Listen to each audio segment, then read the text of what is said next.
भगवान ने जब कुत्ते को बनाया तो कहा कि तुम्हें लोगों के दरवाजे पे जाके भौंकना है और इसके लिए मैं तुम्हें 20 साल की जिंदगी दे रहा हूं। कुत्ता उदास होकर बोला, भगवान मेरी जिंदगी के लिए तो 10 साल ही बहुत है, 20 साल जीकर मैं क्या करूंगा। भगवान बोले, तथास्तु। बंदर को बनाते वक्त भगवान ने कहा कि तुम्हें लोगों को हंसाना है और इसके लिए मैं तुम्हें 20 साल की जिंदगी दे रहा हूं। बंदर भी बोला कि भगवान मेरी जिंदगी के लिए तो 10 साल ही बहुत है। अब जब भगवान ने गाय को बनाया तो कहा कि तुम्हें पूरी जिंदगी मेहनत करनी है और अपने बच्चों का पालन पोषण करना है, इसके लिए मैं तुम्हें 60 साल की जिंदगी दे रहा हूं। गाय बोली कि भगवान 60 साल जीकर मैं क्या करूंगी, आप मुझे बस 20 साल ही दे दीजिए। लेकिन जब इंसान की बारी आई तो भगवान ने कहा कि मैं तुम्हें 20 साल की जिंदगी दे रहा हूं जिसमें तुम्हारा जो मन करे वो करना। तब इंसान ने कहा कि भगवान 20 साल की छोटी सी जिंदगी से मेरा क्या होगा। भगवान बोले कि ठीक है, बंदर के 10 साल, कुत्ते के 10 साल और गाय के 40 साल तुम रख लो। इसीलिए इंसान पहले 20 साल खूब खाता पीता और मौज करता है, फिर 40 साल उसे गाय से मिले, उनमें वो बहुत मेहनत करता है और अपने परिवार का पेट भरता है। 10 साल जो उसे बंदर से मिले, उनमें वो बंदर की तरह अपने पोते पोतियों को हंसाता है और 10 साल उसे कुत्ते से मिले, उनमें वो बुढ़ापे में कुत्ते की तरह घर के दरवाजे के बाहर बैठा अपनी जिंदगी काट रहा होता है। इसलिए जिंदगी में याद रखना कि आज इस जवानी को मजे में बर्बाद कर दोगे तो बुढ़ापे में मेहनत करनी पड़ेगी, लेकिन अगर आज सही समय पर मेहनत कर लोगे तो बुढ़ापा भी इज्जत, सुकून और खुशी के साथ कटेगा। शेयर करो ये रील अपने दोस्तों को ताकि वो भी समझ सके कि जवानी बर्बाद करने के लिए नहीं बल्कि मेहनत करके कुछ कर दिखाने के लिए होती है। क्या बात है। एक सरकारी विभाग में 2 अधिकारी थे, राजेश और विमल। दोनों का पद सेम था, सैलरी सेम थी, लेकिन दोनों की लाइफस्टाइल में जमीन आसमान का अंतर था।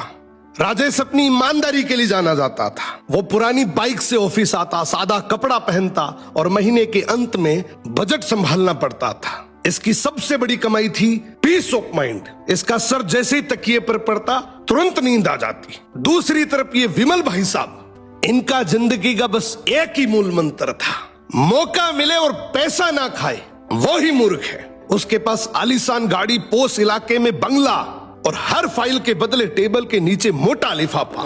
गरीबों की पेंशन, विधवाओं की सहायता, हर जगह उसने अपना हिस्सा काटा। विमल अक्सर राजेश का मजाक उड़ाया करता था।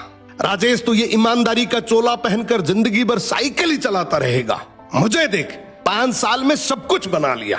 राजेश बस मुस्कुराकर कहता, मैं नींद कमाता हूं तो बिस्तर।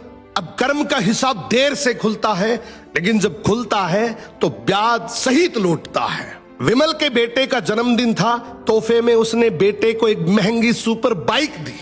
वही बाइक जो रिश्वत के पैसों से खरीदी गई थी। उसी रात बेटा नशे में बाइक चला रहा था, भीषण एक्सीडेंट हुआ।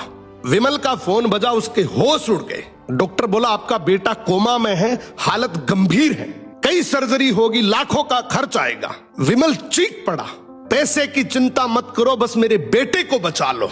उसने बेटे के इलाज में अपनी सारी काली कमाई लगा दी, महंगी दवाइयां, विदेशी डॉक्टर। लेकिन जिस बेटे के लिए उसने पाप की कमाई जमा की थी वो बच नहीं सका। जो पैसा दूसरों के आंसुओं से आया था, आज उसके अपने आंसू भी नहीं पहुंच सका। बेटे की मौत के बाद घर उजड़ गया, पत्नी डिप्रेशन में चली गई। विमल को दिल का दौरा पड़ा, बंगला फूटा, मकान बन गया। पैसा अब दवाई और वकीलों की फीस में जा रहा था और एक दिन अचानक राजेश से मुलाकात हुई। विमल रोते हुए बोला, राजेश तू बिल्कुल सही था, मैंने जहर इकट्ठा किया था और उसी जहर ने मेरा घर जला दिया। भभकती आवाज में बोला, यार मैं अपने बेटे का कातिल हूं। जिंदगी में याद रखना, हराम की कमाई हराम के रास्ते से ही जाती है। ये रील टैग करो उस दोस्त को जो सरकारी कर्मचारी है, अगर वो ईमानदार है तो इस रील को देखने के बाद वो बहुत खुश होगा। क्या बात है। बहुत बड़ी बात बोल दी आपने। जिंदगी भर खुश रहना चाहते हो तो कान खोलकर सुन लो। जहाँ कद्र नहीं वहाँ जाना नहीं, जो सुनता नहीं उसे समझाना नहीं, जो सच बोलने पर भी रूठ जाए उसे मनाना नहीं, और जो नजरों से गिर जाए उसे उठाना नहीं। जिंदगी में तकलीफें चाहे जितनी आए उनसे घबराना नहीं, और जो दोस्त मौसम की तरह बदल जाए ऐसे दोस्त बनाना नहीं। क्या बात है। क्या तुमने कभी रोल्स रॉयस के पीछे बुरी नजर वाले तेरा मुंह काला या चप्पल जूते लटकते देखा है? नहीं ना। और यही चीज तुम्हें टेम्पू, ट्रक और रिक्शे में देखने को मिल जाएंगे। और कभी सुना है कि अमीरों के घर में भूत प्रेत का साया है या मुकेश अंबानी पे चुड़ैल का साया है? नहीं सुना होगा। तो इससे हमें यही पता चलता है कि जहां पैसा होता है वहां सब कुछ लॉजिक से चलता है, और जहां पैसा नहीं होता वहां डर को पैदा कर दिया जाता है, और यही डर लोगों के माइंडसेट को वीक और छोटा कर देता है। और हमें बचपन से ये सिखाया जाता है कि औकात से ज्यादा मत सोचो, जो चीज किस्मत में होगी वो मिल जाएगी। मगर किसी ने ये नहीं सिखाया कि पैसे कैसे बनते हैं, पावर कैसे मिलती है, दुनिया कैसे चलती है। और यही सबसे बड़ा स्केम है। लेकिन जिस दिन तुमने समझ लिया कि गेम डर का नहीं बल्कि स्किल और मनी का है, उस दिन से 90% लोग जहां सोचना बंद कर देते हैं वहां से तुम सोचना शुरू करोगे। क्या बात है। एक बार दो भेड़ियों की पक्की दोस्ती बिगड़ जाती है। दोनों आपस में काफी सालों से बात नहीं करते। इनमें से एक भेड़िया एक दिन अपनी फैमिली के साथ कहीं जा रहा होता है, तभी अचानक उसके और उसकी फैमिली पर कुत्तों के एक झुंड ने हमला कर दिया। ये देखकर दूसरा भेड़िया भाग कर आया और कुत्तों को चीर कर भगा दिया और वापस उसी जगह जाकर बैठ गया। ये देखकर भेड़िए के बच्चे ने हैरानी से पूछा, पापा आप तो अंकल से काफी सालों से बात नहीं कर रहे, फिर भी आज हमारी मदद कैसे की? तो इस भेड़िए ने अपने बच्चे को एक बहुत प्यारा जवाब दिया कि बेटा मान लिया अभी हमारी दोस्ती में दरार है, लेकिन हमारी दोस्ती इतनी भी कमजोर नहीं है कि बीच में कुत्ते फायदा उठा ले। तो जिंदगी में याद रखना, चाहे दोस्ती कितनी भी बिगड़ जाए पर इतनी मत बिगड़ने देना कि बीच में कुत्ते फायदा उठा ले। टेक करो ये रील अपने उस दोस्त को जिससे आपने काफी समय से बात नहीं करी हो।